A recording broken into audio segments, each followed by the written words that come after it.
अस्सलाम वालेकुम वरहमतुल्लाहि वबरकातुहू। दोस्तों, सऊदी अरब की आज की फटाफट ताज़ा और बड़ी खबरों में आपका स्वागत है। मैं हूं साकिब मिर्ज़ा और आप देख रहे हैं गल्फ लाइफ हिंदी।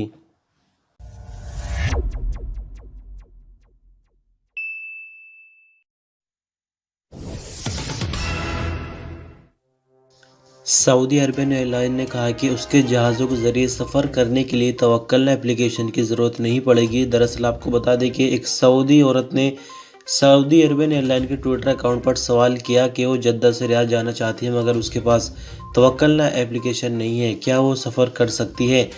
इस पर सऊदी एयरलाइन ने जवाब देते हुए कहा कि सऊदी एयरलाइन के ज़रिए सफ़र करने के लिए तवक्कलना एप्लीकेशन की कोई शर्त नहीं है। अगर संबंधित विभागों की तरफ से ऐसी कोई शर्त लगाई जाती है तो उसका ऐलान कर दिया जाएगा। आपकी जानकारी के लिए बता दें कि इससे पहले सऊदी रेलवे ने ऐलान किया था कि मुसाफिरों को सफ़र करने के लिए तवक्कलना एप्लीकेशन ज़रूरी होगी।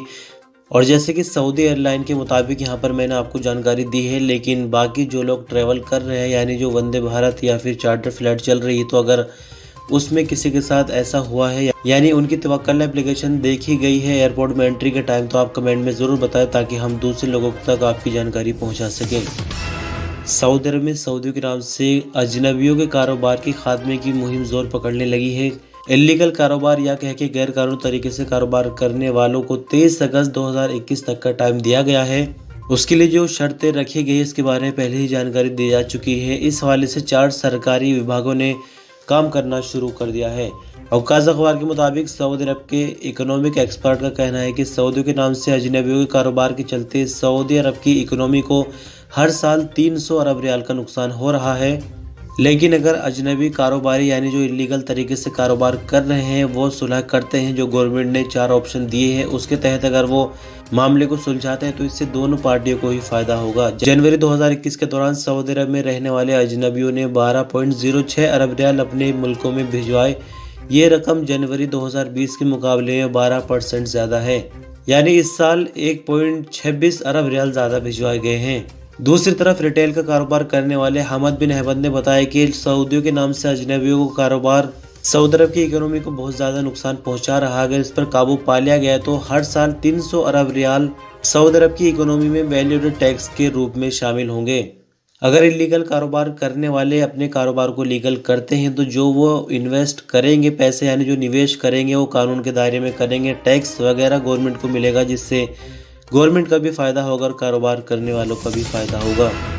सऊदी एयरफोर्स ने 20 दिन यानी शनिवार को खमीस, मुशेत और जाजान को निशाना बनाने की एक और हौसी कोशिश को नाकाम बना दिया है।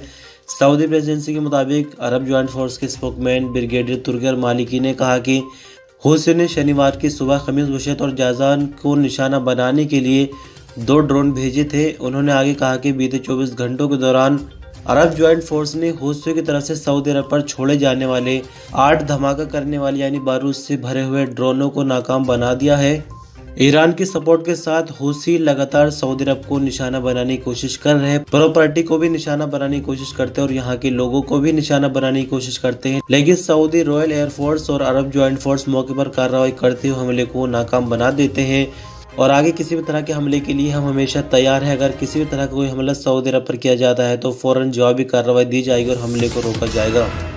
ट्रैफिक जुर्माने को लेकर सऊदी अरब में एक अजीब मामला सामने आया है। एक सऊदी का कहना है कि उसके रिकॉर्ड में 50 से ज्यादा ट्रैफिक वायलेशन है जिसकी कीमत 29,000 रियाल है। अखबार 24 के मुताबिक सऊदी अपनी अजनबी बीवी के डॉक्यूमेंट्स को रिन्यू कराने के लिए सरकारी विभाग में गया था, जहां उसे बताया गया कि ट्रैफिक जुर्मानों की वजह से ये काम नहीं हो सकता है। सऊदी ने जानकारी देते हुए आगे बताया कि 2013 में एक प्राइवेट कंपनी के साथ काम कर रहा था जिसने आने जाने के लिए गाड़ी दे रखी थी। गाड़ी चलाने के लिए कंपनी ने ट्रैफिक विभाग से उसके नाम पर परमिट जारी किया था, मगर अगले ही साल उसने कंपनी में काम करना छोड़ दिया और गाड़ी वापस कर दी। कंपनी ने गाड़ी का परमिट उसके नाम से कैंसिल नहीं करवाया और गाड़ी पर होने वाले सभी ट्रैफिक जुर्माने उसके रिकॉर्ड में रजिस्टर होते गए। वो अपनी अजनबी बीवी के डॉक्यूमेंट्स को रिन्यूअल नहीं करा पा रहा है क्योंकि जब तक जुर्माने अदा नहीं होंगे उस वक्त तक रिन्यूअल मुमकिन नहीं होगा। सऊदी का कहना है कि बीवी के कागज रिन्यू न कराने की वजह से उसके घर में काफ़ी टेंशन शुरू हो गई है। बीवी से लगातार झगड़ा रहता है जिसके चलते अब वो तलाक मांगने लगी है। मलेशिया के प्रधानमंत्री मुहिउद्दीन यासीन शनिवार को उम्रे की अदायगी के लिए सऊदी अरब पहुंचे हैं। अरब न्यूज के मुताबिक जद्दा पहुंचने पर किंग अब्दुल अजीज एयरपोर्ट पर मलेशिया में सऊदी अरब के एम्बेसडर महमूद कतान ने उनका स्वागत किया। जद्दा के कमिश्नर प्रिंस माशाल बिन माजिद और दूसरे बड़े अधिकारियों ने भी एयरपोर्ट पर उनका स्वागत किया। सऊदी अरब की मिनिस्ट्री ऑफ इस्लामिक अफेयर का कहना है कि सऊदी अरब के 4 और नए शहरों में 6 मस्जिदों में कोरोना के मरीजों की पुष्टि होने पर उन्हें टेम्परेरी बंद कर दिया गया। कोरोना के 6 मरीजों की पुष्टि हुई थी। मस्जिदों को सैनिटाइजिंग के लिए टेम्परेरी बंद किया गया है, जिसके बाद उन्हें दोबारा खोल दिया जाएगा। सबा अखबार के मुताबिक मिनिस्ट्री ऑफ इस्लामिक अफेयर ने अपने बयान में बताया कि बीते 27 दिनों के दौरान सऊदी भर में 224 मस्जिदों को टेम्परेरी बंद किया गया है, जबकि सैनिटाइजिंग और साफ सफाई करके इनमें से 208 मस्जिदों को दोबारा खोल दिया गया है, जो कि दूसरे नमाजियों के लिए बिल्कुल सुरक्षित है। और जिन मस्जिदों को बंद किया जा रहा है उनको भी सैनिटाइजिंग और साफ सफाई करके दोबारा खोल दिया जाएगा। सऊदी अरब की एयरफोर्स के जवान ज्वाइंट ट्रेनिंग प्रोग्राम के लिए यूनाइटेड अरब अमीरात के अल जफरा एयरबेस पहुंच गए हैं। अखबार 24 के मुताबिक सऊदी और अमीराती ज्वाइंट ट्रेनिंग प्रोग्राम का नाम अलम अस-सहरा 2021 है।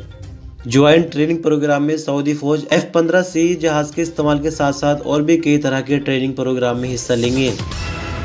सऊदी अरब के मौसम विभाग का कहना है कि सऊदी अरब के 5 इलाकों में इतवार यानी 7 मार्च को तेज रेतीली हवाएं चलने की उम्मीद है। आजिल अखबार के मुताबिक मौसम विभाग ने अपने ट्विटर अकाउंट पर बयान में कहा कि नजरान, असीर, अलबाहा, मक्का मुकर्रमा और मदीना मुनव्वरा के कई इलाकों में इतवार को मौसम धुंधला रहेगा, जिससे देखने में काफी मुश्किल होगी, यानी विजिबिलिटी कम हो जाएगी। इन रीजन्स में होने वाले तेज रेतीले तूफान का सिलसिला सऊदी अरब के पश्चिमी हिस्सों को भी प्रभावित करेगा, जबकि रियाज और ईस्टर्न रीजन में भी तेज रेतीली तूफानी हवाएं चलने की उम्मीद है।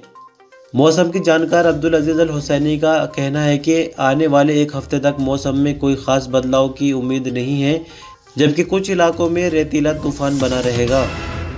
सऊदी अरब में कोरोना के नए केसों का सिलसिला लगातार 300 के ऊपर है। बीते 24 घंटों के दौरान की अगर बात करें तो 382 नए मरीजों की पुष्टि हुई है, जबकि 378 नई रिकवरी रिकॉर्ड पर आई है। 5 मरने वालों की नई खबर है, जिसके बाद कुल मरने वालों की तादाद बढ़कर 6524 हो गई है। सऊदी अरब में एक्टिव केसों की संख्या 2650 है, जिनमें से क्रिटिकल केस 494 है, जो कि हालत नाजुक होने के कारण आईसीयू में इलाज के लिए 382 कोरोना के नए मरीजों की पुष्टि होने के बाद कुल मरीजों की तादाद बढ़कर 3,79,479 हो गई है, जबकि 378 नई रिकवरी रिकॉर्ड पर आने के बाद कुल रिकवरियों की तादाद बढ़कर 3,70,300 हो गई है। सऊदी अरब के शहर हाइल में एक अजीब मामला सामने आया है। एक सुपर स्टोर को उद्घाटन के 2 घंटे के बाद ही सील कर दिया गया, जबकि दूसरी तरफ यम्बू में बल्दिया ने कोरोना SOPs को वायलेट करने पर एक फिश रेस्टोरेंट को भी बंद कर दिया गया है। सब अखबार के मुताबिक यम्बू कमिश्नरी बल्दिया की चेकिंग टीमों ने कोरोना SOPs को वायलेट करने और एक्सपायर मछली बेचने पर एक रेस्टोरेंट को सील करके मालिक के खिलाफ जुर्माना लगा दिया है। बल्दिया का कहना था कि फिश रेस्टोरेंट में जहां कोरोना SOPs को वायलेट किया जा रहा था, दूसरी तरफ एक्सपायर मछलियां भी बेचने के लिए रखी गई थी। बात करते हैं मॉल के बारे में, तो हाइल शहर में मशहूर ब्रांड के सुपर स्टोर के उद्घाटन के मौके पर हद से ज्यादा भीड़ को देखते हुए स्टोर को सील कर दिया गया है। सब अखबार के मुताबिक सुपर स्टोर में उद्घाटन के मौके पर आने वालों के बीच में सोशल डिस्टेंसिंग नाम की कोई चीज नहीं थी। सुपर स्टोर की तरफ से उद्घाटन के मौके पर बहुत सारी चीजों पर डिस्काउंट रखा गया था, जिसके चलते उद्घाटन के दिन हद से ज्यादा भीड़ इकट्ठा हो गई। लोग स्टोर में अंदर जाने के लिए लाइन में लगने की बजाय धक्कम पेल करते हुए स्टोर में घुसने की कोशिश कर रहे थे। स्टोर मैनेजमेंट का कहना था कि कोरोना वायरस के हवाले से स्टोर के उद्घाटन के मौके पर सोशल डिस्टेंसिंग के नियमों का पालन न करने पर मॉल को टेम्परेरी बंद कर दिया गया है, और जो डिस्काउंट वगैरह यहाँ पर चल रहा था उस पर भी रोक लगा दी गई है। सऊदी अरब की ministry of human resources and social development ने 25 फरवरी से 3 मार्च तक 26,644 चेकिंग के दौरे मार्केटों में किए हैं। सऊदी प्रेसिडेंसी के मुताबिक सऊदी अरब के अलग अलग शहरों में दौरे किए गए, जहां पर कई तरह के वायलेशन रिकॉर्ड किए गए। मिनिस्ट्री ने आगे कहा कि इस दौरान इकामा और लेबर लॉ के 1089 वायलेशन रिकॉर्ड किए गए, जबकि 121 वायलेशन का ताल्लुक कोरोना SOPs से था। कई तरह के वायलेशन रिकॉर्ड आने पर 2450 दुकानों और मॉल्स वगैरह को नोटिस जारी किए गए हैं, जिनमें उन्हें गलतियां सुधारने के लिए मोहलत दी गई है। मिनिस्ट्री की तरफ से जारी किए गए शिकायत करने के अलग अलग माध्यमों से इस दौरान 1225 लोगों की तरफ से मार्केटों में चेकिंग करने के लिए शिकायत दर्ज कराई गई है, और लोगों की शिकायत आने के बाद मार्केट में चेकिंग के दौरे किए गए। मिनिस्ट्री ने आगे कहा कि सऊदी अरब में रहने वाले अजनबी और यहाँ के शहरियों से फिर से अपील की जाती है, जहाँ कहीं कोई वायलेशन देखे तो हमें बताएं, हम गलती करने वाले के खिलाफ मुनासिब कार्रवाई करेंगे। और अंत में सऊदी अरब की राजधानी रियाद में पुलिस प्रवक्ता ने कहा कि केबल और सर्किट ब्रेकर चुराने वाले 9 मेंबर वाले एक अजनबी गिरोह को गिरफ्तार किया गया है।